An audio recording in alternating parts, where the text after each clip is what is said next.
Hello my sweet friends, welcome back. We are here to do another TBR prompt jar chooses my TBR for October. Crazy. Every time I choose a prompt, I take it out of the jar and our jar is kind of getting low. I might have to do a refill soon, but I'm very excited to be here, to be choosing our TBR for another month. I love filming these. You guys seem to love watching them, so it's always a fun time. I'll leave the playlist link down below with all of the rest of these videos if you want to see some other ones, but let's just jump straight into it. Actually, starting off, I do have a book that is going to be on the TBR either way, so this is not necessarily part of like the prompts, but this is definitely going to be on my TBR. I have a book club with a few of my friends, and this month, actually no, our September book is tomorrow and tomorrow and tomorrow. However, all of us have been busy and none of us have had a chance to actually finish this book, so this is our September book, but all of us are reading it in October. For those of you who have been wanting me to read this, I will be reading it in the next probably like 2 weeks, so first book. But apart from that, I guess we'll just see what happens. I have a fully stacked TBR cart.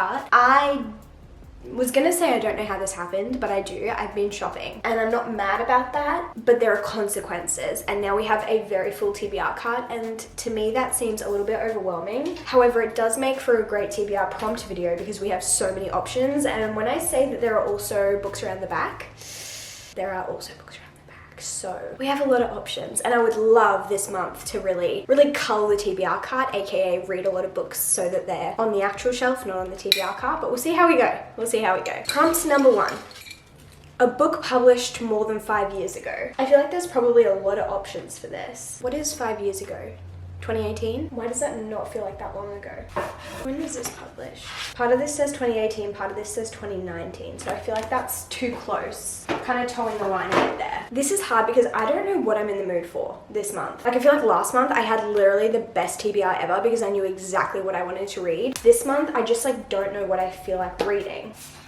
This one says first published in paperback in 2014, so that's definitely more than 5 years ago. I'm gonna go with Red Rising. I'm scared, but I'm excited, but I'm scared. And I think I've heard it described as Hunger Games in space, and that is so intriguing to me. I feel like I've been like dipping my toe in the sci-fi world, and so far I've been really enjoying it, so I want to continue kind of entering that space a little bit more, and I feel like Red Rising is a perfect way to do that. Obviously Haley loves this book, and she has definitely convinced me, and I'm sure many other people, to pick this up recently. I didn't even notice, but on the front it says Ender, Katniss, and now Darrow. Ender is from Ender's Game, Katniss obviously from the Hunger Games, and Darrow is the main character of this book. So I guess it is giving Hunger Games. I'm so excited. Prompt number 2, a Kindle Unlimited book. Okay, well that doesn't really work for lowering my physical TBR. Unless some of these are on Kindle Unlimited, but I don't really know off the top of my head. What have I got on my Kindle app at the moment? Oh, you know what? I did just download The Brood by Devney Perry, which I haven't got to yet. That's like a new release that I've been wanting to get to. Or I could do Out on a Limb. Or I could do How Does It Feel? Oh, there's actually a lot of great options here. How Does It Feel is a fantasy book, I think. I honestly don't know that much about it, but my friend Ava sent me a TikTok and was like, oh my gosh, you need to read this because I need to see your reaction. And the TikTok that she sent me was of a girl who had just finished it and was like freaking out over it, and it made me want to read it so bad. So I downloaded it, but I don't know.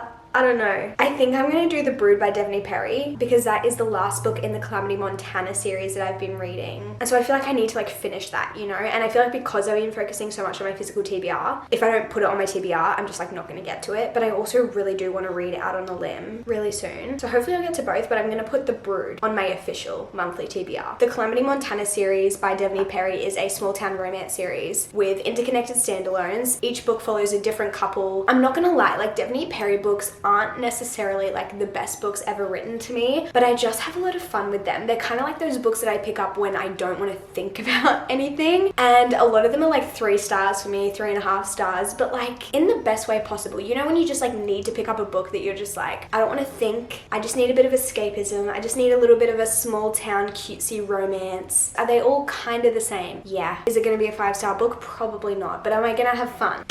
Yes. Moving on. Prompt number 3. A non-fiction book. I don't want to do that. A non-fiction book.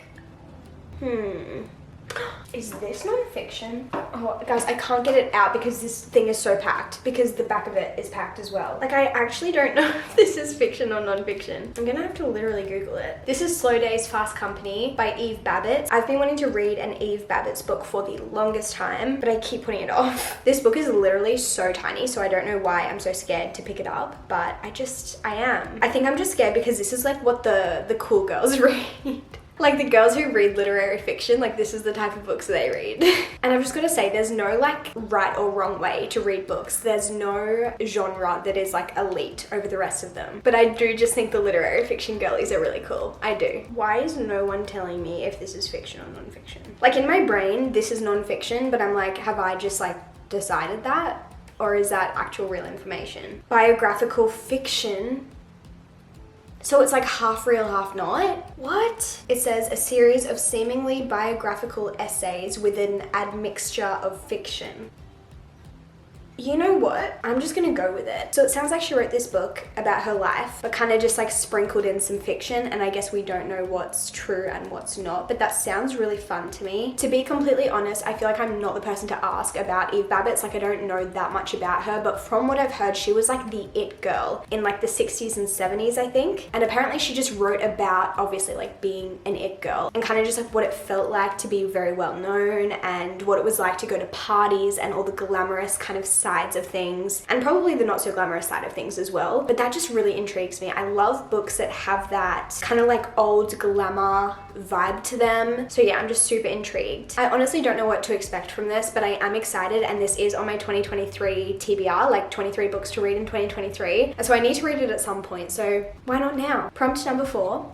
I'm not gonna lie, I'm not obsessed with the prompts we've got so far, so hopefully we get some more fun ones. Second chance romance. Okay, I already know what I want. I want to do Forget Me Not by Julie Soto. Based on what I've heard about this book, this is about two exes who have some sort of forced proximity situation. I think they're working either on the same wedding or they're just like, they're both in the wedding industry, so they obviously have to spend time around each other. The guy is a florist, the girl is a wedding planner maybe. Yep, so they're both working on the same wedding. However, they broke up 2 years ago, and it says that she broke his heart, and that just sounds really interesting because I feel like a lot of the time when we read these sorts of books, the girl is a heartbroken one and she doesn't really know why the guy left her, and she's trying to figure it out and get closure, and then they probably end up back together and it was some miscommunication. But I feel like it's kind of rare that the guy is the one who was heartbroken, so I'm really intrigued to read this. I've heard like amazing things about it, and it just sounds right up my alley. I love second chance romance. I love it. I love it. So I'm very excited to read that one. Prompt number 5.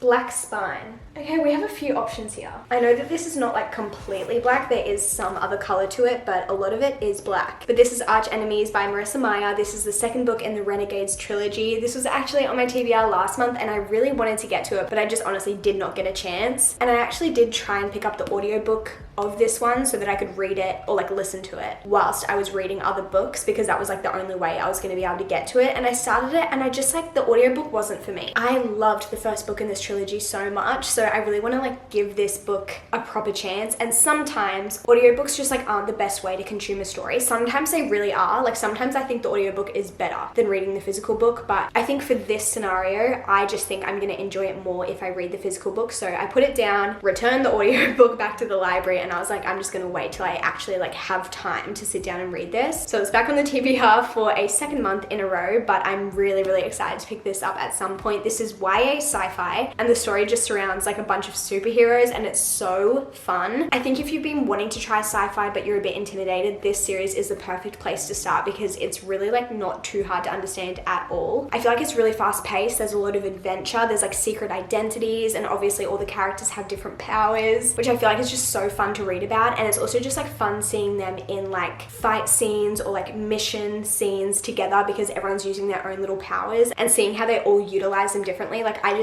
froth that sort of stuff. That's kind of like Powerless by Lauren Roberts, which I read in September. A bunch of the characters have different powers, and it's just like so interesting to see how they utilize them. So I'm very excited to pick this up and continue this trilogy. Prompt number 6. Okay, I'm starting to get like actually excited about this TBR now. Oh. A book that you put on a previous TBR but didn't read.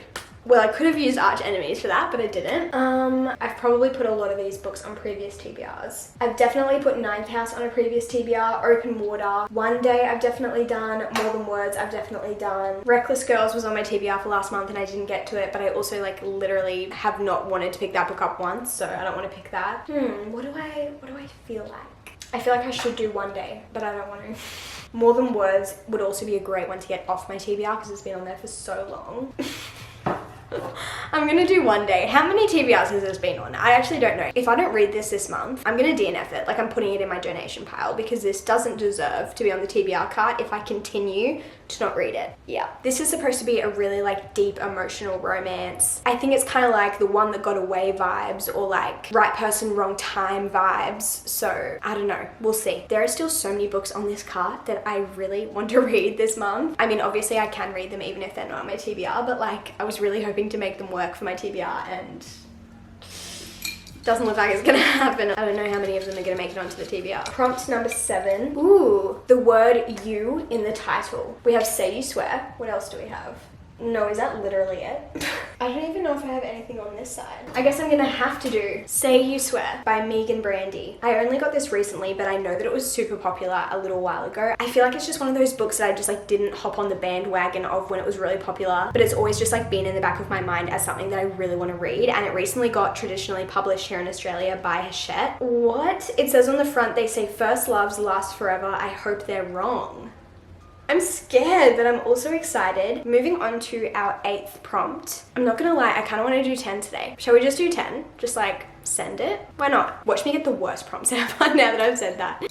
A book that you think will make you cry. Well, I could have done Say You Swear. Apart from that, what do I think will make me cry? Like, kind of none of them. Or maybe More Than Words. I feel like Mia Sheridan books are usually more like emotional romances. I don't know if I have anything that like actually will make me cry, you know? I have heard that The 7-Year Slip kind of gives like chick lit vibes, like it's romance, but it's also just like makes you think about your life a lot. So that could be a contender. The Song of Achilles, probably. I don't feel like I have anything that suits this perfectly, so I'm just gonna go with like the best I've got, you know? So maybe we'll just go The 7-Year Slip. Again, I don't know if I'll actually cry during this, but I think it's like the closest thing that I have to something that will kind of hit me in the feels, but I could be so wrong. Like, watch this be like the lightest, fluffiest romance ever. I don't know. I could be wrong. I'm just doing my best. Prompt number 9.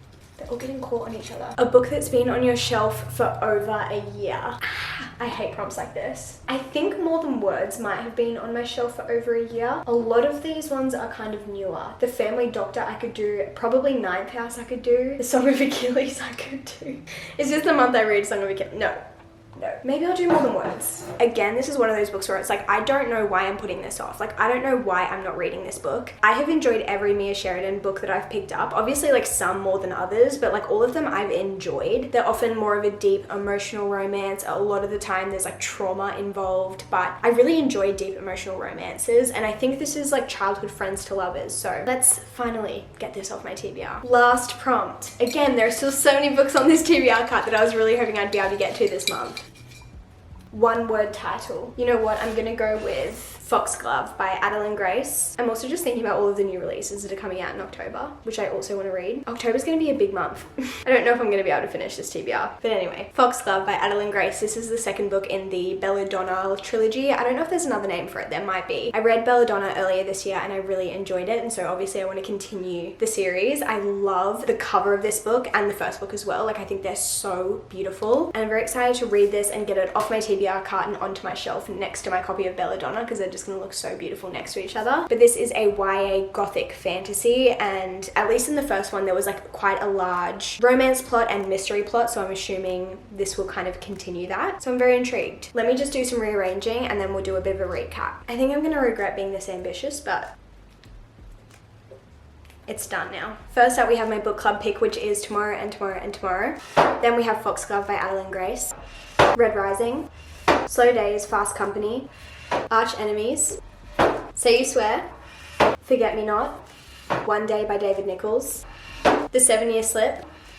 I'll also be reading The Brood by Devney Perry on my Kindle. And lastly, More Than Words.